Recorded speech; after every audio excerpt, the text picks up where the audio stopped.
Hey there, welcome to Makers TV.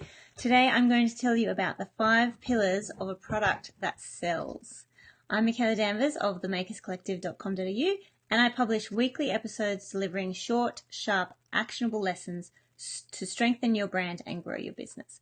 This is episode 2, so we're still fairly new in the little TV show that we're doing here. So welcome if you are new. And let's just get stuck into it straight away. I've set myself a limit of 10 minutes. Last week I went over by 5 minutes, so let's see how we go. Okay, so last week I talked about the core strengths of your business. And today we're actually going to delve a little bit deeper into one of those core strengths, your product, and more specifically, the 5 pillars of a product that sells.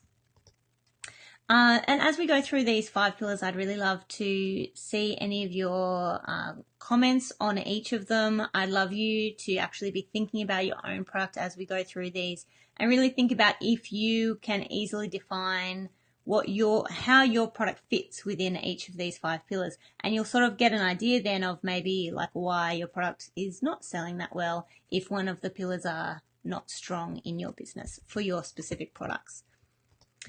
So, number 1 is benefits.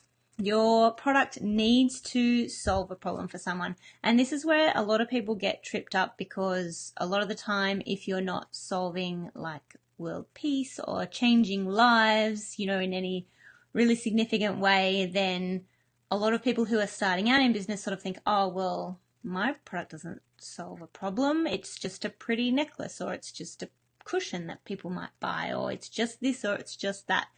But you kind of need to step back and think about the actual, like a reason why people buy stuff. So why do people buy necklaces in the first place? Why do people buy cushions in the first place? They do have some sort of need or want for that kind of product. So if it is a necklace, maybe they really need to buy something special for their friend who's having a baby and they'd like to get them a really special gift. If it's a cushion, maybe they are, really keen sort of home decorators and they kind of feel that their house is a bit, like crappy looking or not like up to the standard that they would like it to be. So they need to get some nice, fresh, new interiors to spruce up their place. When you are thinking about these kind of problems too, it's good to sort of look at it on a few different levels. So surface level, if we talk about the cushions, maybe people want to spruce up their house, but then think about why. Like, why is it important for them to spruce up their house? And you can sort of get down to the level of maybe they actually feel inadequate compared to some of their friends who have really beautiful homes. Maybe they don't earn a lot of money and they don't have that sort of, excess cash to go and buy really beautiful things. So they want to get something really good quality that they're going to spend money on this one time that they want to last, and then they'll be proud to have their friends over to their own home. So you can see how it's sort of, you get into this emotional space where your product is actually helping someone on a much deeper level than maybe you first thought. So first of all, as we were just saying, solving a problem. It also needs to, you need to know how your product is going to change your customer's situation for the better. So when you're doing all your product descriptions and things like that, make sure that you are talking about the benefits and the change that that person is going to see in their life. So going back to the cushion example, you could say something in your product description like, be proud to have your friends over in your stunning new space with this beautiful decor. Something better than that, obviously, but you can sort of see the idea of where I'm getting at. You need to appeal to the customer's emotions, not just, here's a pretty cushion that you can buy. And also when you're going through your benefits of your products, you really want to exceed expectations in what you deliver. So that goes into customer service and packaging and price, speed of shipping if you're shipping out, all that sort of stuff. And when you exceed expectations for your product, you're going to gain raving fans and customers for life. And so that's one of the first pillar of the 5 pillars is make sure that you know the benefits of your product. So pillar number 2 is differentiation. So what does your product do differently from your nearest competitor? So you really need to have a competitive edge over the similar products in your market, because if you should go back a step, if you don't have any competitors, be really careful, because it might mean that there's not actually a need for your product. So having competitors is a good thing. It means there's a market out there for people to actually buy your goods. So that's really fantastic. But you do need to make sure that you do have a point of difference to those competitors. So you really need that competitive edge over any similar products. And my biggest tip here is don't make it about price. You should never make it about price, because that's a really great way to ensure that you're never going to make a good profit in your business and you're never going to be able to scale. So don't compete on price. You need to find something else about your product or your service or your business that resonates with your customer more so than the next business that is selling the same thing. And it could even be just that it's your own personal story, like what your business is about. Maybe it's your something to do with your core values of your business that your customer resonates with. So maybe your products are exactly the same as the next business, but maybe you give 5% of profits to charity, or maybe you have some sort of backstory that resonates emotionally with your customers. So that could be your point of difference also. So that is pillar number 2. Pillar number 3 is price, which follows on exactly from what we were just talking about.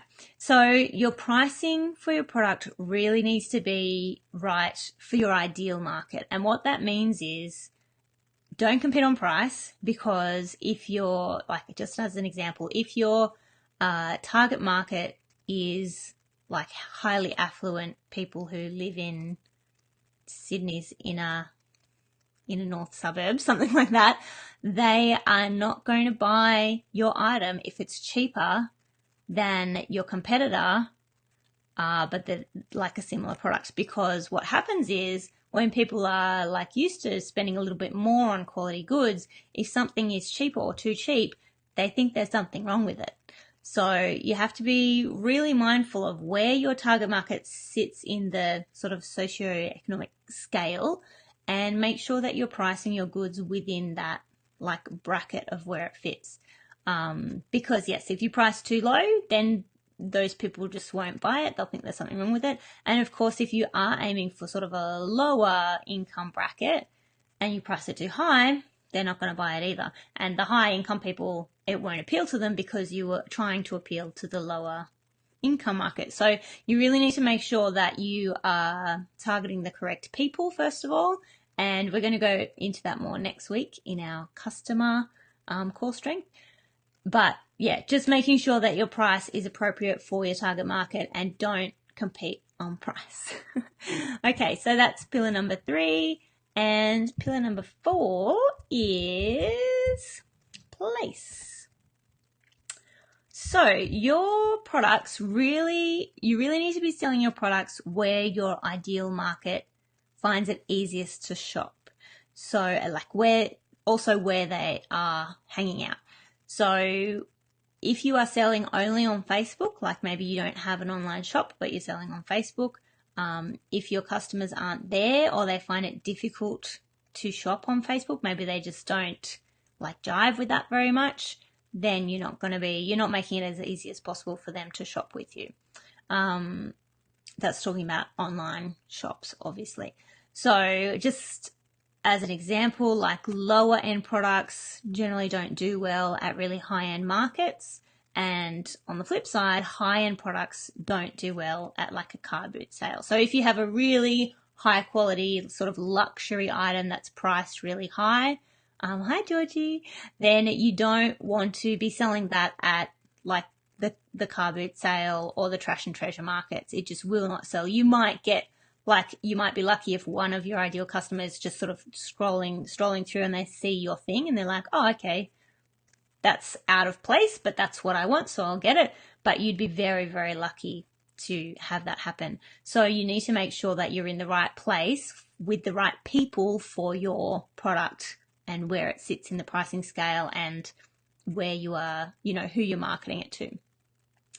So as an example, like maybe mums with really young children might want to avoid going to the mall, so they want to do their shopping online. So the best place for you to sell would be on your website online or through Instagram, Etsy, Facebook, stuff like that. Another example, maybe like a fitness professional might want to actually test out the physical product before purchasing, so they would need somewhere to go. So like a shop front in a mall, somewhere like that, would be a much better place to sell your item rather than online, because they can't pick up the product and see it and feel it and test it and all that sort of stuff. So if you can think of any other examples of like a person who is wanting something, like where might they find it easiest to shop? If you can think of some sort of example, feel free to leave a comment. I would love to know what you think too. It's always great to get different perspectives because there's so many options. You know, everyone has a different idea of, you know, what an example could be. So feel free to leave a comment about that. Okay, so the last one is credibility. So the fifth pillar of products that sell, credibility.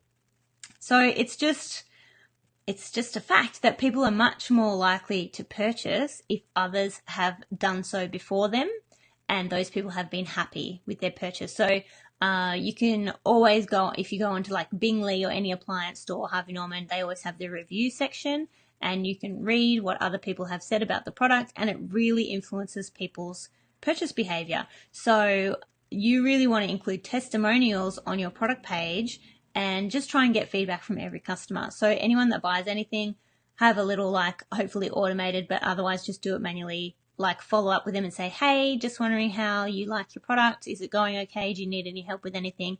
And if they send something back that's like raving, like, this is the best product ever, I love it so much, say, oh, that's so awesome, I'm so glad. Do you mind if I use this as a testimonial? And hopefully they say yes, because they obviously like it, so they should say yes. And then you pop that onto your product page, and people can see then it makes you more credible, it makes you more trustworthy, that other people have purchased and got what they expected, or even hopefully you exceeded their expectations, as we were saying before, and then it'll make more people more willing to purchase that product. So that's pretty much it for the 5 pillars. What I want you to do is, I'll just pop up all the 5 pillars. Second. So if you think about your own product or service, it doesn't have to be a physical product, it can be a service that you're offering. Can you easily explain the benefits that it brings to your customer, the point, what the point of difference is that your product or service has, how your pricing is positioned, so who, like where in that economic scale are you positioning your product? Can you say where your ideal customers shop, like how do they like shopping the best? And can you say what your customers think of your product? And when you're going through these questions, thinking about the answers, it's not good enough to guess. Like you can't just say, oh, I'm targeting these people and they love it, without actually like asking them if they love it, or, you know, knowing a little bit more about your customer and what they do and where they sit in the whole range of customers that you might have. So yeah, you kind of need to do a little bit of research around this. And it's really good to know these sort of things as well as you can, and you sort of get to know it a bit more along the way as well.